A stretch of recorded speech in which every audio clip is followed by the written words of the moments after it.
চীন আমাদের পৃথিবীকে কি কি দিয়েছে, আর 3.5 নাম্বারটা না জানলে ভাই তোমার জানা ইতিহাসে একটা বড় ফাঁক থেকে যাবে।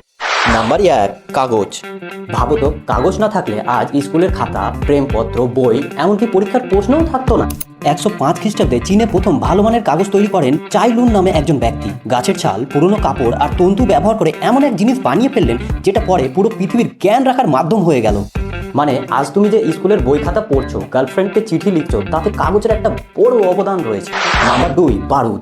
এবার শুনো সিনেমার থেকেও মজার কাহিনী। চীনের কিছু রসায়নবিদ অমরত্বের ওষুধ বানাতে গিয়ে ভুল করে এমন কিছু মিশিয়ে ফেললো যার দ্বারা আবিষ্কার হলো ধামাকা, জন্ম হয়ে গেল বারুদের। মজার ব্যাপার হলো প্রথমে এটা যুদ্ধের জন্য না, আতশবাজি আর উৎসবে ব্যবহার করা হতো। কিন্তু মানুষ তো মানুষই, ভাবলো এটা দিয়ে যুদ্ধ করলে কেমন হয়। ব্যাস, যুদ্ধক্ষেত্রে তীর ধনুক আর কামানের যুগ বদলে শুরু হয়ে গেল বারুদের যুগ। আমি ভাবছি যুদ্ধক্ষেত্রে বারুদ আবিষ্কার যদি না হতো আর তীর ধনুকই থাকতো, তাহলে এখনকার যুদ্ধ কেমন হতো। ট্রাম্পের পিছুয়ারা ইরান একটি তীর মেরে দিয়েছে।